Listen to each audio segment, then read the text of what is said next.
Mapagpalang araw po sa lahat ng ating mga kaibigan, kabayan po, sa ating palatuntunang ating alamin sa araw na ito.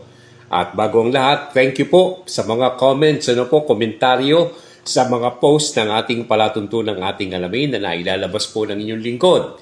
At napakarami, kahit na noong pa man hanggang sa ngayon, kabayan, nandiyan pa rin ang ating mga suki sa ating palatuntunang ating alamin na ilang dekada na po ang nakalilipas at naririto pa rin po tayo.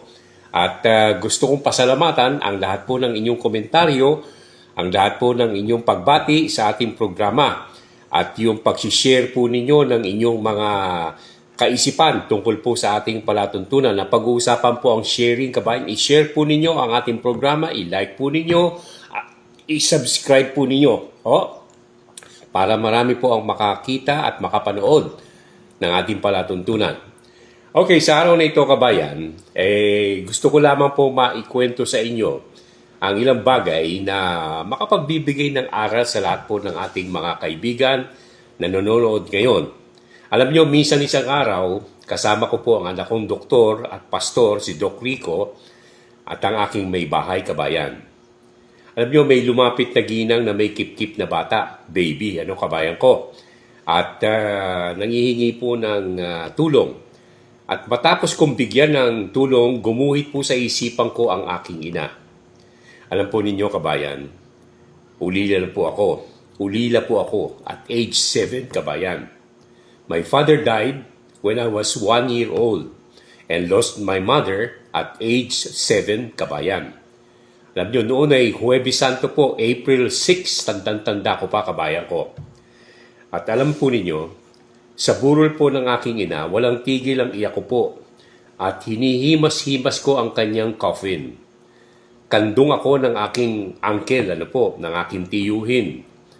At siya po ang younger brother ng aking ina. Nagdaan lahat sa isipan kong mura ang ina ko po nung buhay pa siya. Pagpunta sa palengke, sa barbershop, sa ninang ko, sa probinsya pagka nauwi kami sa tiyuhin kong tatapasyo, kung tawagin ko. And there was a time na binili niya ako ng isang mug na kagaya po ng aking naipakikita sa inyo, kabayan. Verde po ito. At ito po ay ginawa po ng ilang dayuhan dito po sa Pilipinas noong panahon na sinasako pa tayo, kabayan.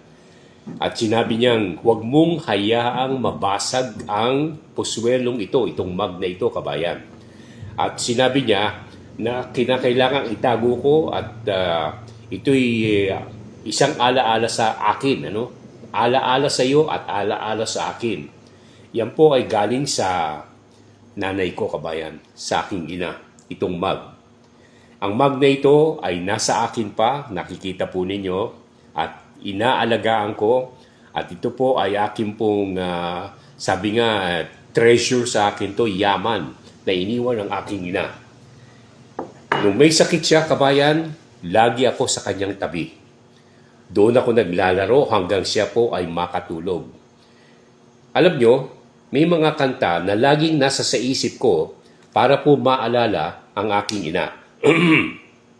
At ito po yung bahagi na yon, hindi lahat.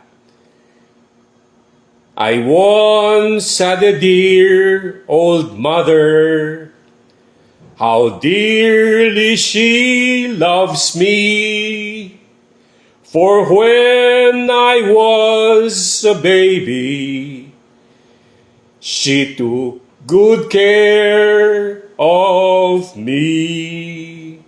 Hindi ko na po tatapusin sapagkat malungkot yung susunod, kabayan Pero ang payo ko sa lahat ng ating mga kabayan, mahalin po ninyo ang inyong mga magulang, kabayan, ang inyong ina, ang inyong ama.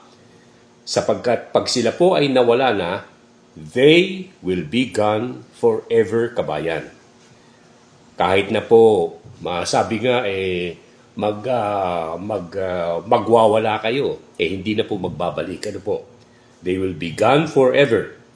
At yan po ay isang bagay na gusto kong maging bahagi ng aking paalala sa mga kaibigan po natin, sa mga kabataan sa ngayon na nakikinig ng ating palatuntunan, ating alamin. Malungkot kabayan, pero that's life. Yan po ang buhay. At paalala ko po, God bless sa lahat po ng ating mga kabayan. At itong ating naipakita, i-share po ninyo, i-like po ninyo. Mag-subscribe po kayo sa ating Alamin Official, ating Alamin TV, ano po, na nasa, ang official, nasa Facebook kabayan. Nalulungkot ako. At ang ating Alamin TV ay nasa YouTube kabayan ko. Okay, maraming salamat po. Hanggang sa muli, mabuhay po kayong lahat and God bless you.